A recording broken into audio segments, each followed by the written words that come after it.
Hey, welcome to the 282nd episode of Just Shoot It, a podcast about filmmaking, screenwriting, and directing. This episode is brought to you by patrons Zach Freshley, Stephen Kepfer, and Udo Putz. I'm Matt and Oren. And I'm Oren Kaplan, and today on the podcast we have Matt and Oren. You know him from Squaresville. And Oren Kaplan, director of one of the best CPR training videos ever made. Circa 2004. Welcome new listeners to Inside Jokes that I think only Oren and I get. Yeah, it's just Matt and Oren today. People get them. On the podcast, we are talking about a couple things, right? So we're going to do a little bit of catch up. You and I are both kind of rocking and rolling on some fun jobs, and you've got some interesting insight from that. And we're also talking about pre-visualization because I think you've really upped your game. You've inspired me to get going harder on my pre-viz, and I've got a handful of disparate spots that all need their own different approach, actually. So I thought it would be a good thing to think about and talk about with everyone. And one other thing, what was it? Visiting sets. Oh, yes. Visiting other people's sets. Something I just did. And I have strong irrational feelings about, so it's going to be a jam-packed episode. Yeah. Can I start off with asking you a rather controversial question? Ooh, please. How do you spell pre-viz? I think I would spell it Previs. And I'm sure VFX people spell it with a Z, right? Is that the difference? Honestly, it is controversial, and people do spell it both ways. And obviously, there's a dash between the pre and the viz, usually. But it is a thing because... Not previs? Yeah, Previsdone. It's a drug. No, because it has turned into its own term, and no one says pre-visualization, right? Right. So pre-viz, I usually use the Z because I think it's cooler, you know? Yeah, to be honest, this is the first moment that I've ever given it any thought. So I'm really trying to just think of what I would write if you were like, hey, write the word pre-viz on the top of that document so we know what it's referring to. Right. But, yeah, well, speaking of that, when you use the term pre-viz, what are you referring to? Yeah, that's great. So I think mostly I'm referring to animatics. In terms of my process, I would not refer to storyboards as previs because they are storyboards. But anything, as soon as you add an extra layer of animation or stock footage or animating them in any ways, even just like sequencing them, putting them to music, adding sound effects, or even like photoshopping sort of work, any of that stuff I would call previs, or like pulling out an iPhone or any other sort of camera and kind of shooting pieces. That to me is all previs.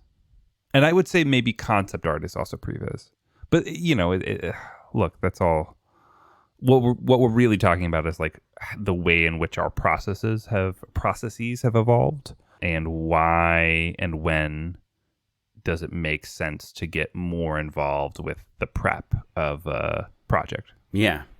I think traditionally, and I could be totally wrong, but I think traditionally the term previs or pre-visualization does come from those big action films where there's going to be an action sequence with a lot of CG elements or VFX, and artists are working on figuring out the timing and the visualization and the animation for all these shots, these animated shots, so that we need to shoot Tom Cruise in this riding this green blob, and this unicorn he's on is or the Pegasus will open its wings here, so we need to turn the fan on at this point in time for his hair to start flying, right? And so that's, I think, the traditional previs way of doing things and where that term comes from. But as we've all evolved as filmmakers into also being people that are editing the storyboards together and figuring out the music or the dialogue, or like Jim Cummings recording a podcast of our entire movie before we go and make it, all these various preparation techniques that usually involve some sort of technology and some sort of idea of timing and pacing and visuals. Now I think that's today what we call previs, right? It's the scene or the commercial or whatever before you actually go and make it. Right. Anything you can do to make the movie or sequence or whatever a little more concrete before you actually shoot it. I would call pre-viz. It's so funny. Two things come to mind. One, I think you're nailing it on the head. Like, people talk about, oh man, technology has really facilitated this new renaissance in indie filmmaking and micro-budget filmmaking. Anyone can go out and shoot a movie. And all of that is very, very true.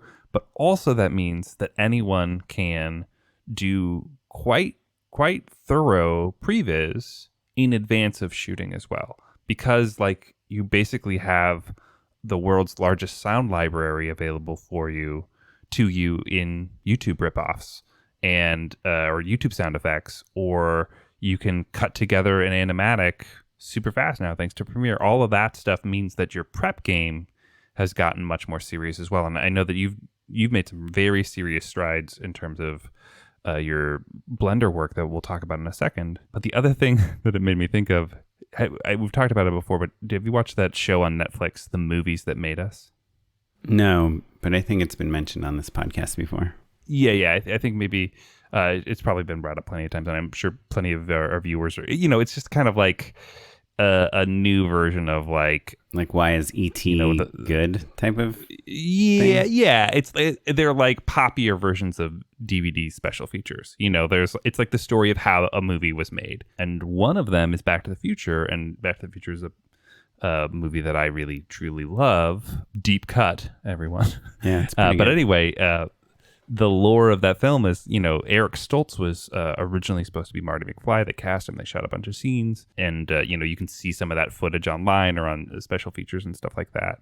And then they go back and end up casting Michael J. Fox. But I didn't realize, and keep in mind, Robert Zemeckis has made 3 studio features that are all flops and then 1 hit in Romancing the Stone when he's making Back to the Future. How long do you think they shot with Eric Stoltz before they recast and had to reshoot the entire movie? Remember, lead of the film, right? In every single scene. Yeah, I guess I don't even know what a weird answer would be, but 2 weeks? I don't know. 6.5 weeks. So they got to shoot before, and then they went back and started all over again. So all of which is to say, there's not a better version of previs than just literally shooting the movie. Right. And then going back and redoing it again. And you can see they realize like, oh shoot, like Eric Stoltz is in like this like dark jacket that kind of blends in and feels kind of 50s. And they thought, oh yeah, he should be able to blend in and that'll be great. And they were like, no, wait a minute. Obviously it's so much funnier if Marty sticks out like a sore thumb, right? Like all of these little things that they got to do that make the movie that much better. And I shouted out loud when I heard that it was 6.5 weeks. My wife was like, that's embarrassing that you're so shocked by that. But all of which is to say that pre-visualization has been helpful to a lot of filmmakers. Yeah. I mean, when we had like Mercedes Bryce Morgan on, she told us that she will film all the fight scenes like on her iPhone before they go shoot them, just to figure out the camera angles and the choreography and all those things. And most stunt coordinators will do that as well if they have any amount of prep. Yeah. Man, your story reminded me of a different story. Our friend Gino, he's an editor. He's a really talented director also. He's had movies at Sundance and stuff. And he told me he was editing a friend's movie, and it's on the first day of editing. He's just got all the footage, and he plays like the first take of the first shot. And it's this actor walking into a room and saying something like, "Damn it, what are you doing here?" or something. And he's like, wow, this performance is really bad. This actor is really bad. And he's like, okay, let's see how the second take is. Like, second take. Ooh, didn't think it could be worse, but it's worse. He's like, okay, let's see the third take.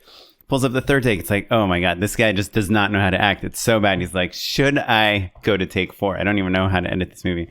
He's like, he double clicks on take 4, hits play. It's like the hallway. He sees like the shadow of the guy coming in.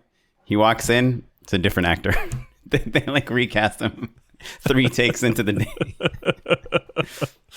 Oh, so brutal. Yeah. Look, I mean, yeah. At least with Eric Stoltz, he had a great career before the movie, and then had a great career afterwards. So not so bad. Yeah. For that. Have you ever had to? I feel for those actors for sure. I know I'm taking a wild tangent here, but have you ever had to recast an actor because their performance wasn't good? I feel like the answer is yes, but I can't think of specifically when it has happened. Have you? I've definitely like cut an actor out of made them less prominent in an edit. I certainly did that. Yeah. I've never fired an actor, but dude, I have friends. If they're listening, they know who they are. They made a movie, and one of the actors, they were not a big fan of their performance, and forget if there was a studio involved or some people, but basically everyone was like, yeah, this person is not good. And they ended up hiring a different actor to revoice all of the dialogue. Oh, no. And the kicker, of course, is they did not tell the original actor. Oh, and no. when the movie came out, I think it was a straight to DVD type of movie. They invited all their friends and family.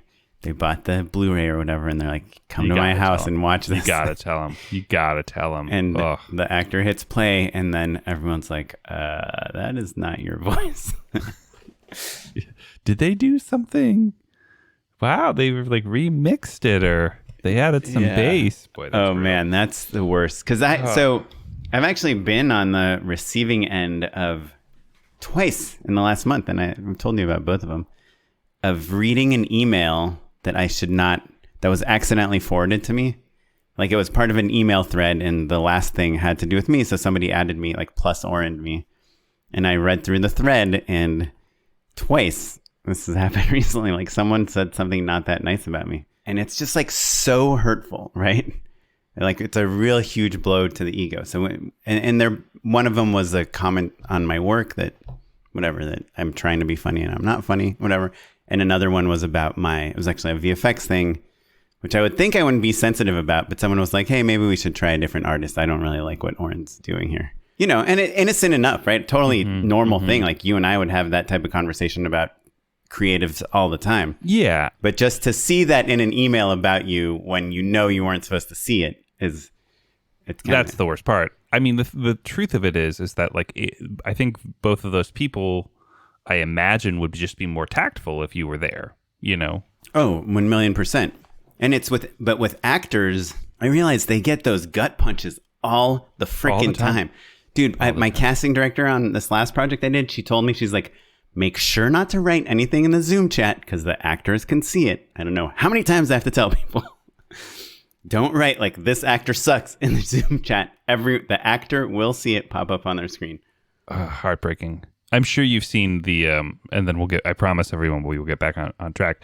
But I'm sure you've seen there was a thing that went viral where a young guy was auditioning for something. Oh, yes. And they didn't mute their Zoom. The director didn't mute the Zoom and was like, oh, what a crappy apartment this kid lives in. And then the kid is like, yeah, I know. I'm trying to get out of here. Like, I'm just trying to book some work. Yeah, book some work, and then I don't have to live in this dump anymore. Also, it didn't seem that bad, frankly. Yeah. Whatever. Yeah. Anyway, so pre-viz. So all of which is to say, I think, the more prepared you are, the less likely it is that you'll need to rethink a major creative decision, whether that's casting or a stunt or something even more expensive, ideally, in your work. Well, let me ask you, and then we'll dive into the specifics. Would you ever do pre-viz for a drama or like an emotional scene of any sort? Well, okay. I will say this. Or even a comedy scene, that's dialogue-based comedy. I think that I have learned over the years, because I was born into a relatively improvisational family. We shoot from the hip. We're easygoing. Yeah. You were an accident. Yeah, totally. That's fine. My parents were okay with it.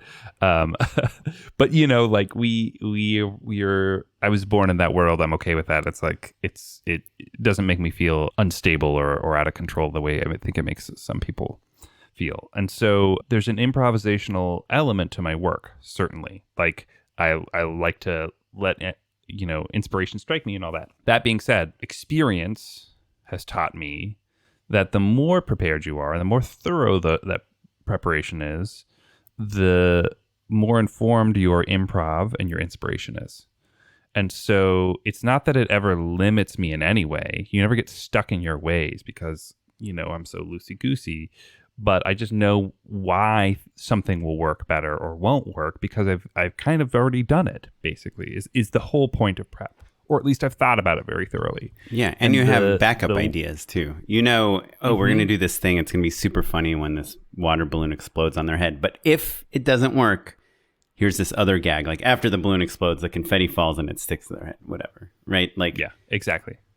So you're creating improvisational ideas, backup ideas, and prep just so you're not stuck on set. And I'm making room in my brain for the opportunities because I'm no longer thinking about like, oh, dang, is this going to cut together? No, I know it's going to cut together because I already cut it together with drawings, even if they're really rudimentary or something like that. So I can kind of move into that other stuff. So the answer is I would love to prep everything as thoroughly as I can. And the luxury of a 30-second commercial is that, you know, specifically I need to do it because I want to make sure that I hit 30 seconds on the mark, on the dot. And it's short enough that it's not an insurmountable amount of work, you know? And so yeah, I hope that I will prep everything as thoroughly as I can. I think when you're on features, it's a lot harder just because, you know, it's a bigger machine and a bigger beast, and sometimes you're doing things as they evolve. But yeah, that's my thought on it all. And I would say that, you know, you like watching you get better at Blender and go from boards to 3D renders of your sets and then intercutting those and thinking more thoroughly about sound and music as a result has been a real inspiration for me. And so like, even though I don't know that I'm chomping at the bit to get up to speed at Blender to the point where I'm able to, you know, approximate scenes the way you are, I think it's inspired me to think more thoroughly about those other elements, which is why I really like animatics. It's not just proving that the timing works. It's like, okay, well, like, what song should I use? I know all of the libraries that these people are going to be pulling from. I can maybe, like, if I pull the song, then maybe I know what the pacing needs to be. You know, for example, on one of the jobs that I'm doing currently, you know, it's like kind of a match cutty sort of sequence. And I realized, because I picked a song that I'm hoping that we use.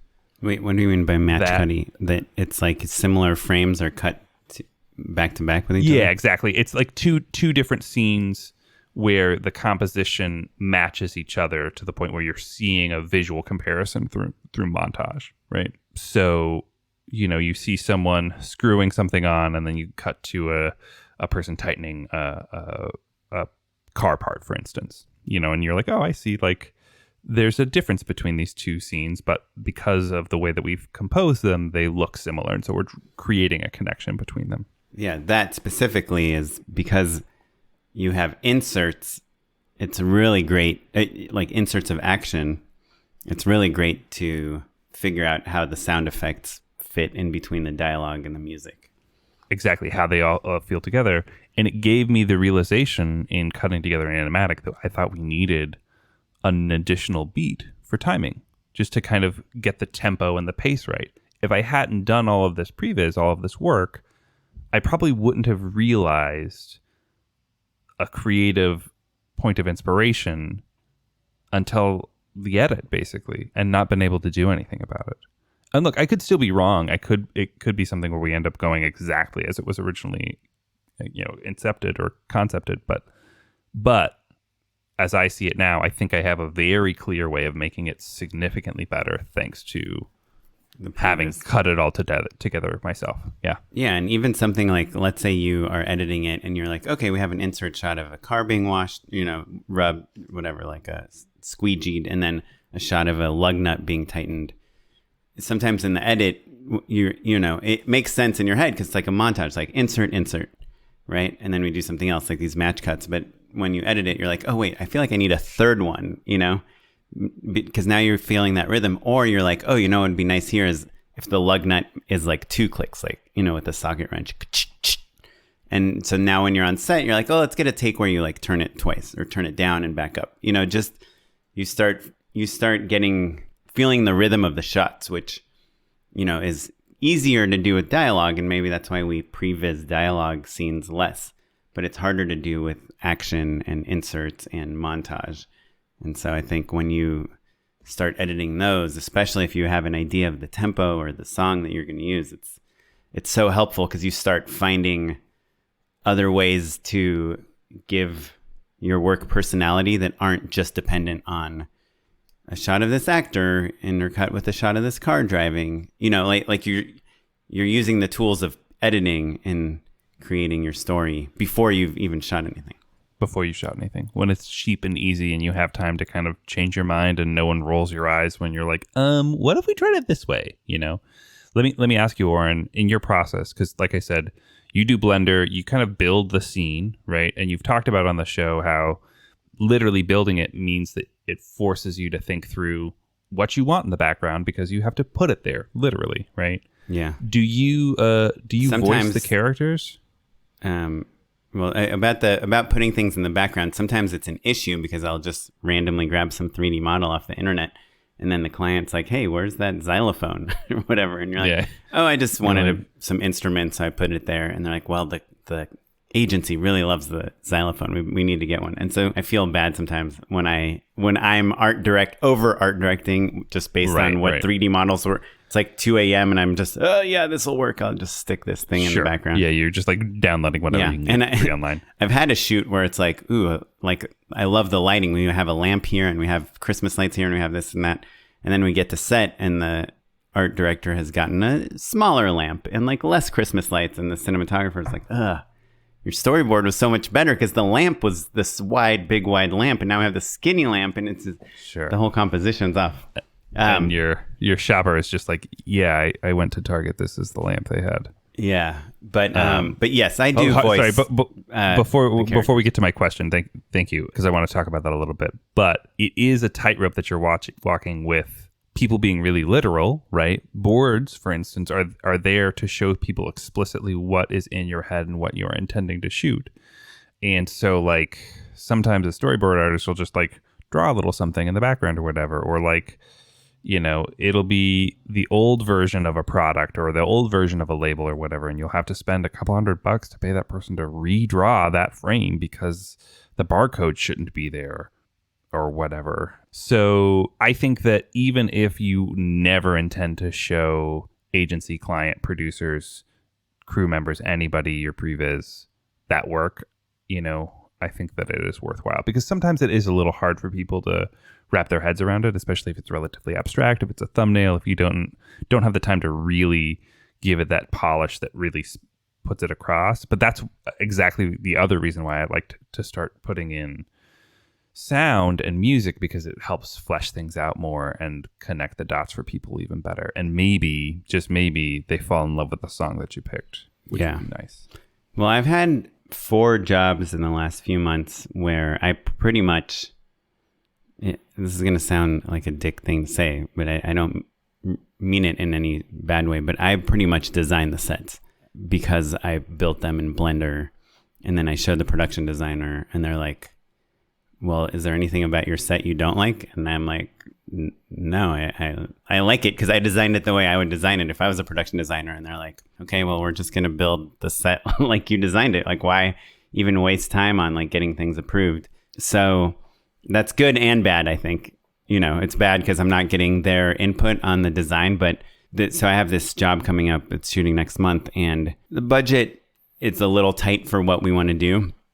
We basically have enough budget to have like a person on camera and on one set that we build, you know, saying some things, but we've pivoted the idea and now we need 4 sets with the same budget and 4 actors. So the production company was like, hey, Oren, you get 1 wall sets. We will literally build 4 walls and each actor gets 1 wall and you can shoot them in front of that wall, right? And you can make that wall be whatever you want. But we found the stage, Avenue 6, they have like a U-shaped stage already there.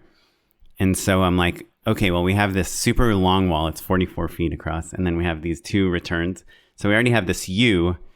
If I just add 2 walls to this existing stage, can I build 4 sets that each have 2 walls?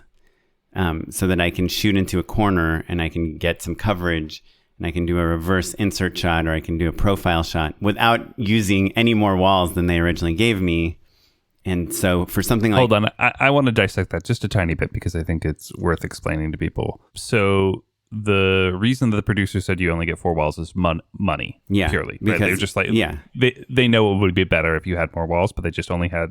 It was budgeted for 1 wall in the first place, and now it has to be 4 walls. Well, so originally I had like 2 walls, like a corner, like a corner of a room that we were building. The job got more expensive than it was bid for, right? So they had expectations and a budget for a cheaper idea, and now all of a sudden they have to pay for a more expensive idea. So they're trying to limit you that way. They know that creatively it would be better, but the money is the money. So the reason that you want corners rather than flat walls is because if you have dialogue, you add more depth, right? You're not shooting against something flat. That inherently looks better. But if you have dialogue, if you have 2 characters who are talking to each other, if they're both on a flat wall, the only angle that you can get is flat against that wall. So you do kind of punch-ins rather than any sort of angle on them. I will say there's only 1 character per set, but they're all interacting with computers. And so I would think that the monitor, like if I want to get a reverse on the monitor, or I want to get a side shot of them typing, like a close-up, or we might use like a probe lens or something on the keyboard, their fingers, instead of having to do it frontal, it would be nice if I could do that shot from the side, so I have a wall behind. And then I also... Why don't you... clarification. Why don't you just make it 1 wall and clock the set? Like clock the desk and everything? And just use the same wall as the side? I mean, sure, I could, but it would be the same color. The lighting would look the same. I think... Can I tell you a surprising secret? Sure. Have you seen What If Google Was a Guy? Oh, yes. It's the same. Both sides are the same side, right? But yeah, we only have 1 wall in that piece. Yeah. No, if you haven't seen What If Google Was a Guy, you should check it out. Matt directed... It's a series, but you directed a few of them, right?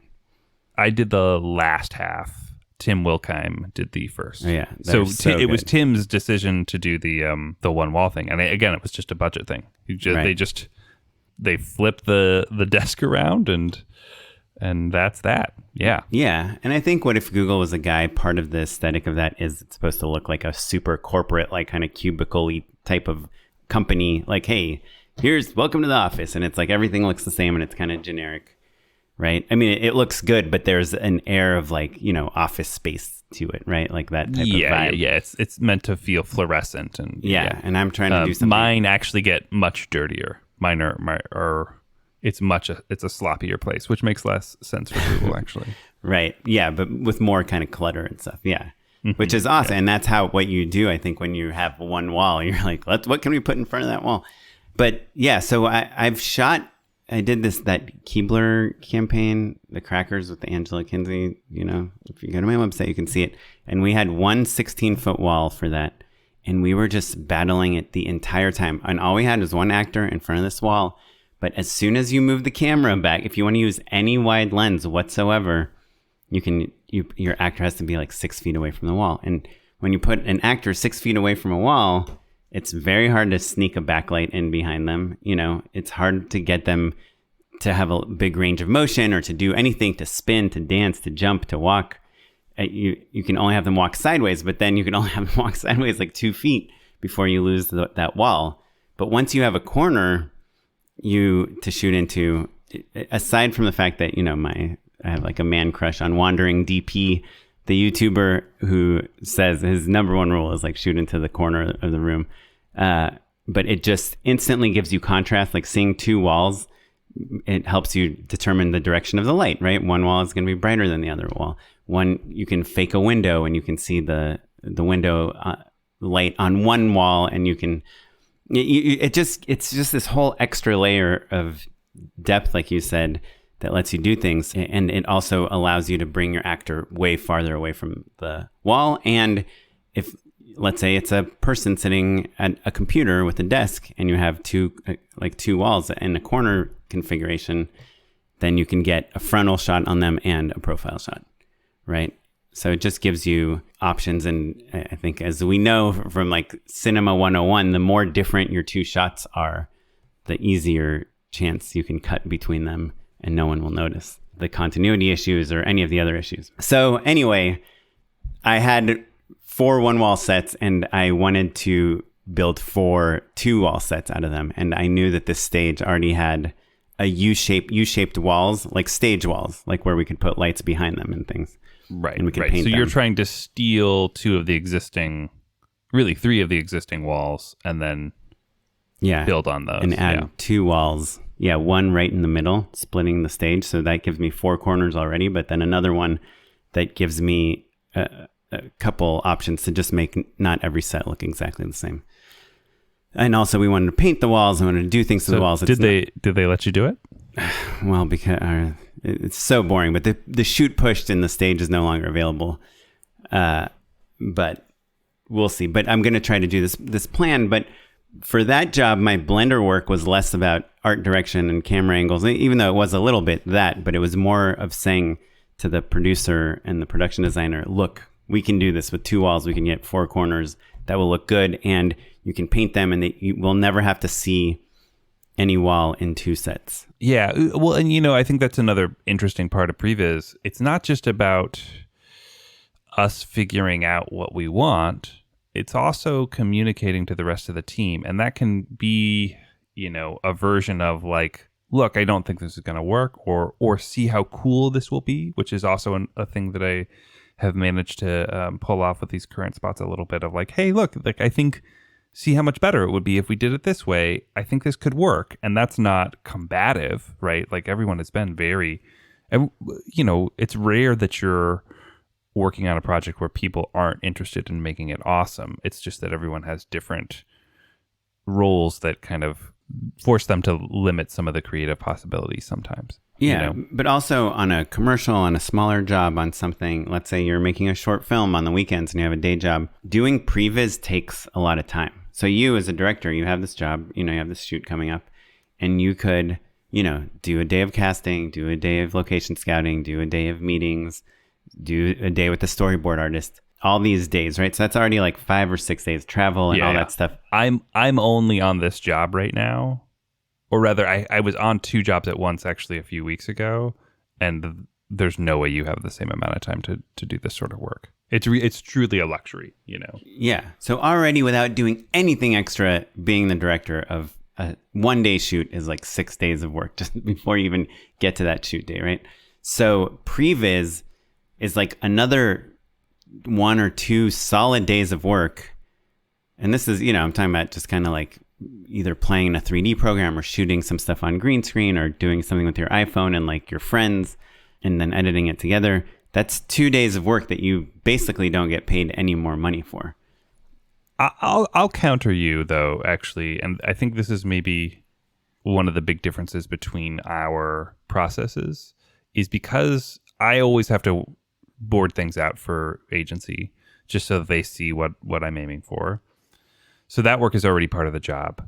The act of putting things together, recording a little voiceover, pulling some stock, slapping on some sound and stuff, maybe a half a day. I've done it on airplanes before plenty of times. And look, it's not as polished, like I'm not posting them to Instagram as much, Oren, but they get the job done. And so I think that there is really what the problem is that once you do it the kind of quick and dirty way and you see how helpful it is, then you want to go ahead and flesh it out more. And on the next job, you're doing a full sound design. And then on the next job, you're like, well, maybe I get into some lightweight 3D and maybe some After Effects. And before you know it, you're just doing a 3D animated film of your spot before you even get there. But there is a lightweight, manageable version that still yields tremendous results. Yeah, I personally have never done like a half day, unless you count like starting at 10 p.m. and finishing at 5 a.m. as a half day. Like to me, the reason for doing it is to explore things, so it's like I'm trying different things. And there's a difference to me, I think, between a pre-viz and taking the storyboards and editing them to time and seeing if they fit 30 seconds or 15 seconds or 60 or whatever you're trying to do. That is something, yes, you can just do on an airplane. You get like JPEGs for each board. You put a 30-second song down and do a scratch track of the audio and you edit them. And yeah, you can do that in a couple hours. But if you want to make something that you want to show the agency and get them pumped and show the whole crew and be like, this is how it works, and this is the timing, and here's the sound effects, and this is the shot, then here, this thing is going to happen. You maybe cut out a character and try to animate them or whatever. The thing you worked on today, you literally shot a green screen, element and animated it and brought it into After Effects or wherever you keyed at Premiere and did some things like that's it gets you a lot of points with your crew and your clients and everything, because clearly you care about this and are thinking about it in a more tactile way than they are. And B, it helps you, because for me, literally half the time I try ideas out, they don't work. And I'm so happy that I didn't get to set and fought for these things that end up not working, So yeah, well, and that kind of brings me back to my question about whether you do scratch tracks or not and how much performance you put on them. Because I think that, I know you were kind of being flippant to make a point that there is a pretty big difference between something super polished and something really rough. But I think that the rough stuff, I'll stand by it, I think still is very valuable and is still exploratory. And one of those ways in which it's exploratory in a way that's unique is doing the scratch track yourself puts you in the shoes of the performers. You understand, like, oh, is this joke fun to say? Does this make sense coming out of my mouth? Is this embarrassing? What might they not understand about why it's scripted this way? They don't have the background of knowing what the legal team has asked of them, or how long this thing needs to be, or any of the tons of conversations that you've had. They don't have any of that stuff. So but just being reminded of what it's like to be them, just in a teeny tiny way, even if you're just talking to the voice memo app on your phone, I think is quite valuable in terms of just understanding what it is to be an actor. Yeah.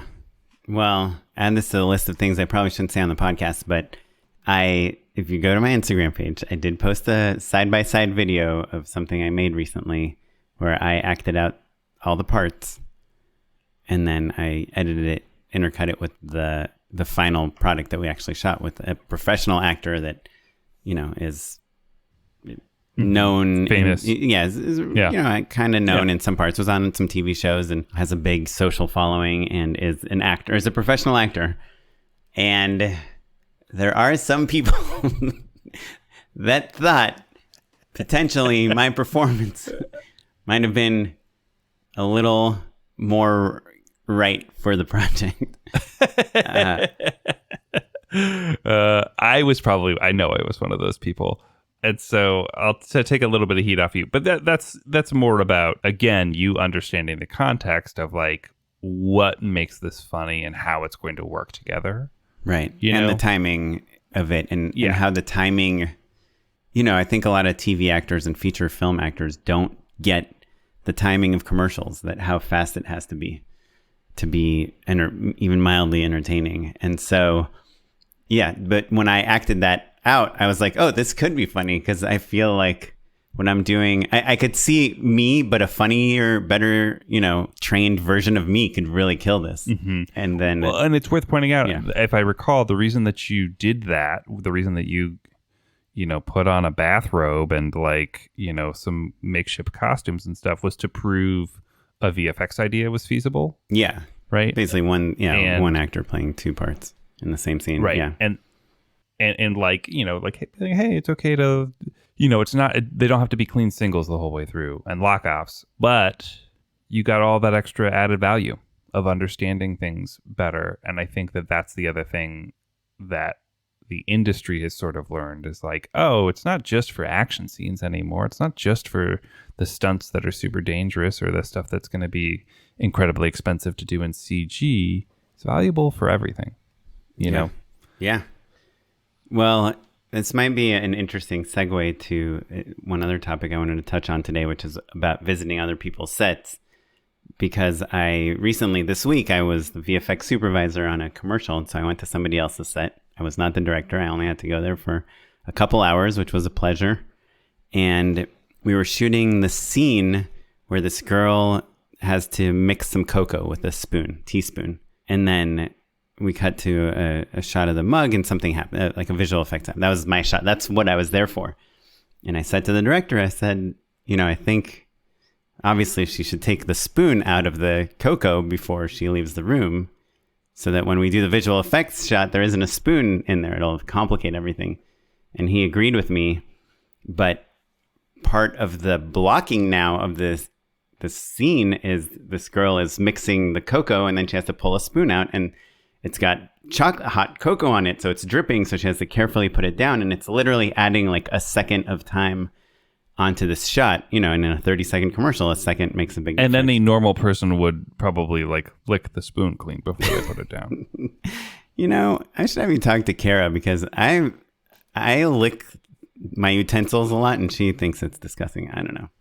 Anyhow, I'm just saying if you're going to put it down, yeah, yes, it is gross, but it's less gross than a sloppy, hot chocolate all over the place. Your whole house is white. You're telling me your wife wants you to just put chocolate spoons everywhere? No, lick them clean. Right. Put them in the sink. But then it becomes like an art direction thing. Like, oh, maybe we should put a napkin here. Maybe there's a little tray she can put the spoon on. And right. You were a domino. Yeah, and it's a perfect example of what you were saying earlier, which is if you do the acting yourself, if you block out the scene before you're on set, you realize, oh, wait, there is this thing. In the storyboards, of course, we're not going to draw her putting the spoon down on the table. But now this is the thing that has to happen. And we have to choose whether we'll throw the continuity out at the door and we don't care about it, or whether we take that extra second, or whether we can find a reason for her to take the spoon with her, or something else she's picking up off the table as she's putting the spoon down. And that's pre-viz, I think, even for a really simple scene like someone just making hot cocoa, why, as a director, it's helpful to think out literally the exact blocking of what the actors are doing, what they're saying, and all those things. So anyway, yes, I'm obviously a huge proponent of pre-viz. I don't think you have to do it in Blender. On the contrary, I mentioned this to you, Matt. I did a job recently where the producer had seen all of my Blender renders on Instagram and was disappointed that I didn't make one for that job. It was a really hard job. Why didn't you do it, Oren? Don't you care about that job?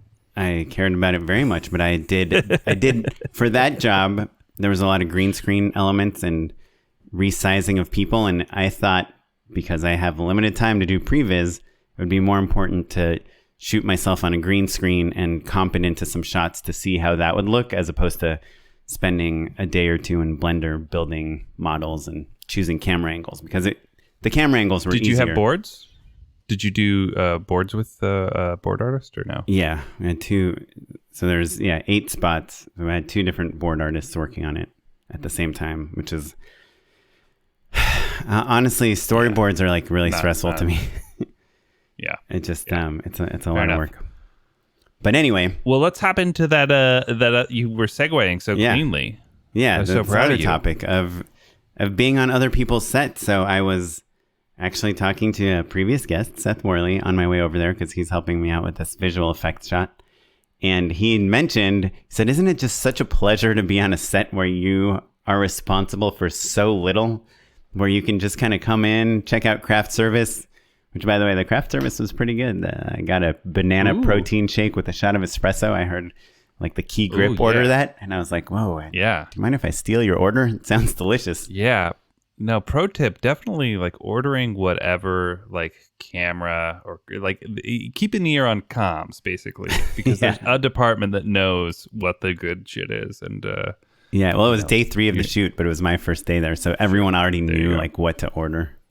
But I was like, it's so fun. And I got the DP there I didn't realize it at the time, but he's like, he's shot like one of the Star Wars, and he's quite impressive. And so just like I got to watch how he lights, which was incredibly simple, which was awesome. I mean, I love it when you see these like giant, like kind of $200 million movie DPs lighting with like, one Astera tube or something. It's just so cool.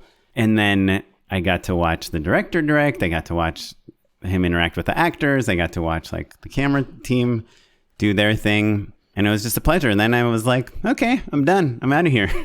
So I know that sometimes it's not fun to be on other people's sets where you're just kind of like a wallflower and you're standing there for 8 hours with nothing to do. But I think a set visit is just like so fun. Now, Matt, you tell me your point of view because I know it's different. I love that. And you know what you made me think of? So my wife acted and directed a movie. It's playing festivals right now. We're on our way to Phoenix relatively soon. Congrats. But I'm yeah, one of the Thank you. funders of the movie. That's true. That's true. You've been getting the funders. But so she was always like, "Oh man, it's so fun if I'm just directing or just acting in a project. Doing both is too much." So it feels like a vacation for her one way or the other. I totally see what you're saying, and I think there's something really nice about like if you're friends with people and you can swing by and you say hi to your favorite costume director or something like that. Anyway, I get antsy. I get antsy when I don't have anything good to do. Yeah, like you don't want to be in the way. I don't want. Yeah. So then I'm standing at monitor, and I've gotten better at it over the years, but I still can't stop wanting to make suggestions. Oh yeah, that is hard. And now it's that extra layer of knowing that makes me utter garbage. I remember being an extra on a friend's shoot and giving a blocking note, and I just have a really hard time not doing that. On Night Owls, I swung by. Night Owls is a movie that ended up on Netflix. Yeah, we had the director on episode 2. The director 3 and screenwriter. Yep, screenwriter was my college roommate for basically all 4 years. I know those guys very well, and I managed to not. I gave one wardrobe note that was just a strap on an actor looked weird and they needed to fix it. No one was on monitor to catch it at the time. So I felt good about it. They did a take or two and I was like, you need to fix that. Wait, and they were like, thanks. So tell me, if you were the director and your director friend said that to you, what would your feeling be? I'd be okay with it. I'd totally be okay with it.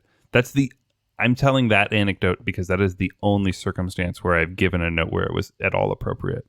And I hate myself for overstepping like that. And so I'm either thinking about the note that I want to giving the note, or hating myself for giving the note most of the time when I'm on a friend's set. Well, so on this set, this director is pretty sure he's Oscar nominated. Yeah. Did he win? Winner. Oh, mm-hmm. Oscar winner. And so I did this thing, and tell me if I shouldn't have, but I've been on a set directing and there's 20 people around and half of them are on their phone and everyone's being quiet and the actors are doing their thing, and you do a couple takes and the client and agency are in a different room so you don't hear what's going on, and you just have to be the soundtrack of the set, right?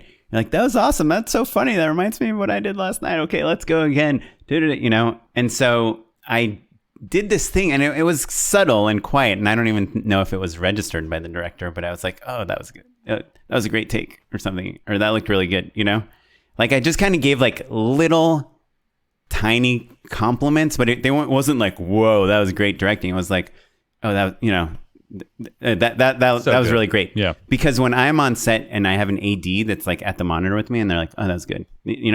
Just giving me a tiny bit of validation, it makes me feel good, honestly, if it was literally the mom of a child actor at the monitor with me and we see the take and her kid isn't even in the scene and her kid's and she's like, oh, that was funny. It would make me happy, So it's not giving a note, but it's saying oh, cool, this is awesome. Let's, Yeah, what do you think? It's really hard, Oren, because what you're describing is annoying. You're clarifying what you like to see in a set, what vibe you like, what you think is good, positive reinforcement. And I think all of that is totally valid and good. But having a tiny glimpse of what this director is like, they may have a totally different take on A, what's good, B, what they want their set to feel like, and C, how they want to kind of communicate with their crew, right? So is oh, that's good, positive reinforcement necessarily bad? I don't know. But I don't know. You're gonna not believe this, but I felt like it was. So I was standing right next to him because it's and you have a rapport with him. And it's the shot that comes before the VFX shot. So I had notes on it, hey, she spun the spoon clockwise in this take, and counterclockwise in the other take. Like, if you don't have a preference, can we just make sure it's the same direction because it plays into the next shot? But I wasn't like, that was awesome, guy. Like, I wasn't talking to the actors. I wasn't talking to the crew. That's how it's done. I wasn't like, all right. yeah, loved it. Loved that performance. Right? Yeah, right, no, guys? I was just sure. oh, cool, that was great. You know, like literally at that volume. And I don't even know if he heard me at all, but it was more just like breaking the like tension of silence on a set, you know? Well, so that's really what I'm getting at, is that maybe they like that they're a quiet set. I very much think that he didn't, because he was like playing music in between scenes, you know, just on his phone, like trying to get people in the mood. And it was like this festive spot. And sometimes I would just like, I wouldn't even talk to him, but I would say to the camera, the second AC was standing next to me, because she had a monitor that she was like letting me take photos of. And I'd be like, oh, cool. That was good. You know, to her, like, I don't know, because I felt like I was reading the room, but I could be totally wrong, you know? Well, and that's the real answer, is just read the room, right? I feel like I'm sounding contrary to No, and I hear you. Nice, I hear myself describing what I did, and it sounds obnoxious. Uh-huh. Yeah, there's a version of that I know you didn't do, but that right. I would be like, we need to get Oren off the set, please. Right. So. There's a version like that's like a Will Arnett character where he's like, bravo, Oscar for that person, you know? Like, or even just like, nice, you know, and you're like, oh, come on, man. Please, trying to set a tone here. It's just going to have some cocoa. So it wasn't that, but it was just like, I was just trying to like be positive, you know, in a genuine way. I wasn't like, ooh, that was good when it wasn't good, but I know first of all, it was a kid actor, and he was like trying to get her to do all these blocking things in a very short amount of time. And then he's like, oh, well, let's try again, just a little bit quicker. And you know, and she got it. And I'd be like, oh, you know, that was really good. You know, something to that effect. Like, so like you could barely make out what I'm even saying. Yeah. And generally speaking, I like it. I like to be, it brings out the control that I like to have on a set, which is, you know, clearly psychological problems of my own, and also wanting to defer to whoever said it is, you know? Right. Because I think based on our conversation till now, it sounds very clear that I just like to be there and witness the magic, whether I'm a part of it or not. And you have a preference to be a part of it and have trouble not putting your voice in. However, the one situation where I feel like it's totally flipped is when it comes to an actual shadowing of directors, because I've done it and my experience has not been that great, mainly because I literally feel like I'm a shadow against the wall, like just staying out of the way and trying to be silent and almost being an imposition that I'm on the set. Whereas you've had great experience shadowing. So yeah, what's your take on that? I think that, again, reading the room, and I think some of it is just really putting in the time to kind of get to know people. I had friends on that set, you know, so like people were vouching for me. You just, on a subliminal level, you know, I'm with the director and then they see me, you know, hugging a friend or saying hello. Then all of a sudden it's like, oh, this person's cool. They must not be, you know, so bad, creepy or like trying too hard. Somebody special or trying too hard or a snob. You know, like if they're cool with these people, they're probably okay. You know, hopefully you told them you went to UCLA Film School or something less snobby than where you really went. Less snobby than you. Yeah. I think that like you kind of have to know your place as well. You know, I would ask questions. In that case, I had a confidant too, and so my job was just to like watch that person work and pick up what I could. You know, and that was helpful. And I guess that, you know, you were younger when you were shadowing, and so maybe you didn't know protocol in quite the same way, you know? And that's really what we're talking about with my ideas as well, or the way that I want to kind of like give notes or improve things. It's just that I want to help my friends as much as it is that I have an idea of how I would do whatever scene or achieve whatever objective they're trying to achieve. It's just that it's like the more experience you have working, the better you are at knowing when you can insert yourself into give them that suggestion or whether it's appropriate or not. Yeah. That's all. That's it, right? Yeah. One of my very first sets ever was on a student film at AFI, and I was the dolly grip, and I didn't even know what I was doing as a dolly grip. I might have actually been the boom operator. I didn't even know how to do that. And I did. There was a scene, the director was having trouble getting a performance, and after it ended, I went up to him and I was like, I was thinking, like, what if you would have said this to the actor? And I was literally in my mind, and mind you, I was still like kind of an engineer as my main job. In my mind, it was like a puzzle. Like, what is the thing that you can say to that person to get them to do the thing you want them to do? Right. 2 + 2 = 4. And Right. they've been saying 2 + 3. And so you're getting 5. Sorry. Yeah. Yeah. And so I was like, ooh, I think I figured out an answer to the puzzle, to the riddle. And I told it to the director, and he got livid. He was like, why is the boom operator telling me how to do it? And I was like, oh man. Well, and so I had no perspective on it. Like I Right. couldn't see things from where he was coming from. And also, he's overreacting because he didn't get the performance, and everybody knows it, even the boom operator, right? Right. So there's that. It was a did the student same film in for film what school. it's worth, Yeah. I did the same, but I did it out loud to everyone. Oh, well, A producer pulled me aside later and was like, "Hey, you shouldn't do that, even if it's a good idea." I don't think they said that part. Anyway, if you're a listener and you want to shadow Matt or me, just send Matt an email. Yeah, I've had listeners shadow. No, actually. you have not. Yes, I have. Who's shadowed you? Josh Stubner. He helped on my on a gray one. Oh, okay. But he helped is different than shadowed. But the trade-off was he helped my friend produce it and PA'd, but also mostly shadowed. Okay. I've had like some director friends, that are a little younger coming up, ask me if they could shadow me on some things. And I'd be like, yeah, well, I have this shoot coming up and I have this and I have this. Which do you want to come? And they're like, yeah, that doesn't work for my schedule. And I'm like, God damn it. Why do I want you to shadow me more than you want to shadow me? It's a lot easier to have someone shadow on a short film too. Like something that you have ownership of is way, way easier than like if you're dealing with client and insurance and all of that stuff. Well, now with COVID, it's like I can't even. Yeah. Like I used to have, like my wife would come by set and say hi, but now it's like, yeah, you gotta get 2 PCR tests 24 hours beforehand. Anyhow, Matt, what did we learn today? We learned about pre-visualization. You should do it. Pre-viz. Yeah. That's the true takeaway. And then when you're a guest on set, read the room. Don't make any suggestions unless someone is really looking for it. But a little positive reinforcement and making them feel good doesn't seem so bad. Yeah. When I do my proof of concept shoot, if you're a listener, you can come hang out on set. Hey, there you go. I guarantee you're going to get an email or two. We'll see. Yeah. I'm just ready for you to do a proof of concept shoot. I'm there too. Yeah. I mean, I've been planning this. I'll bring this is you gonna be the best proof of concept shoot ever. I've been talking about it on the podcast for 5 years. And I will bring you a smoothie, like a banana protein smoothie with a shot of espresso. Yeah. Whenever you want. Which, by the way, I feel like such a hot shot. It's one of those things that I order on set, but I would never in a billion years like go out to like a Jamba Juice and buy that thing.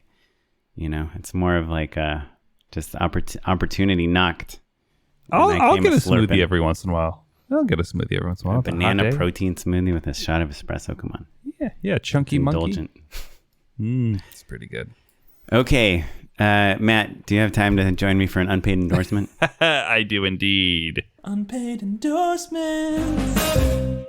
So the first one, have you seen the Red Giant tutorial video from Hashi, Fake Drawn Me? Have you watched that one? Yeah, of course. Of course you have. Fake Drawn Me. He basically does a really great tutorial on how to do the Take On Me style hand-drawn animation. Right, the classic music video. The classic music video, easily the best version of that effect that I've seen that's not just actual rotoscoping, maybe ever. Like I've seen so many crappy, fake drawing filters over the years, and this is the first process that looks good in any way and is totally approachable. He even has the templates available to download. But the kicker, the chef's kiss of all of this, is that for the first 30 seconds, he does a music video parody where he sings along to the song Take On Me,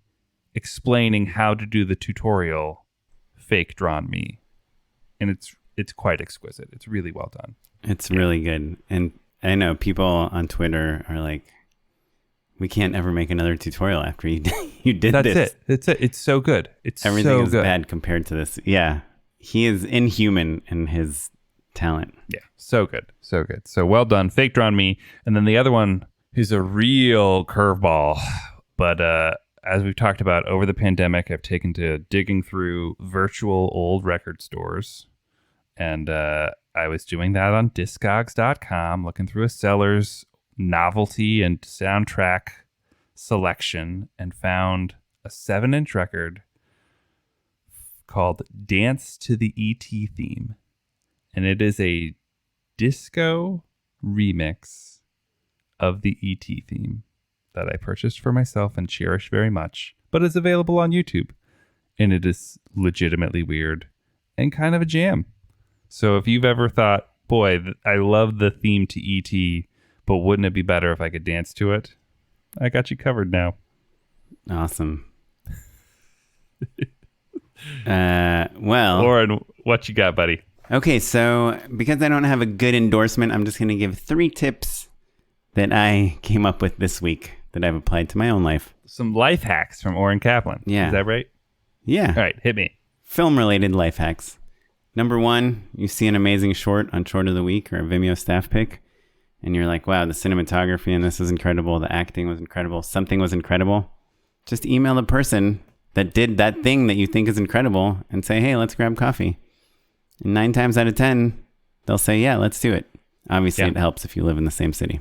Tip number 2, if you feel comfortable at all in the edit suite and you're working on something remotely, probably because of COVID and everything, just ask your editor for the project file once they're done with the edit, and then just make all those tiny little tweaks that have been driving you nuts. And then just send them the edit file back, and they probably will not be nearly as annoyed as you think they'll be. I'm doing that right now in a project. Or maybe you don't care.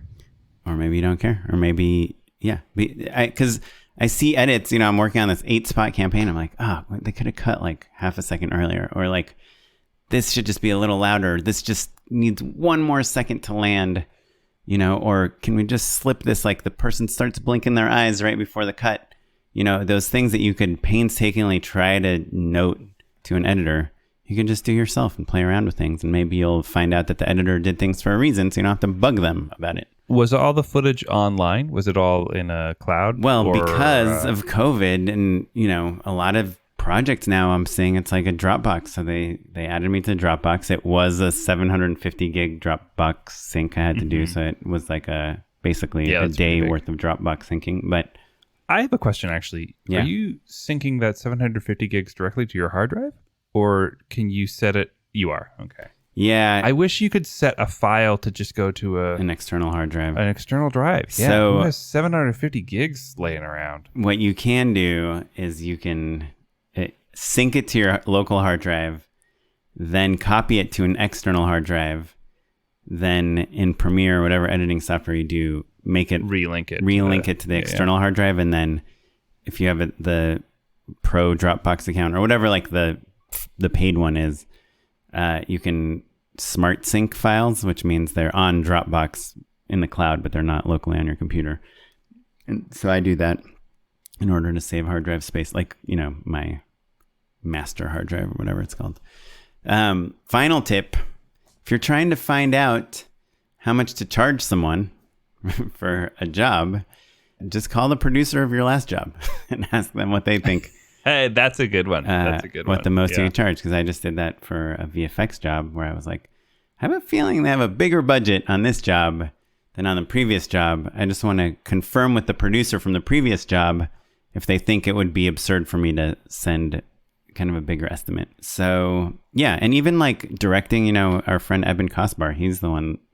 It's something that we all know, but he's kind of the one that just really spelled it out to me. He told me, he's like, you're actually like asking for too little money to direct. Like he's like all the directors I work with usually get like 5 to 10% of the budget. And then of course the company that he's a partner of like pays directors like 2% of the budget. But it's a different story. But yeah, just like, it's just something that's so stressful because I bet you that a lot of our listeners are undercharging for things. Yeah, sure. I think including the two listening to each other talk right now. So anyhow, those are my tips. Take them or leave them.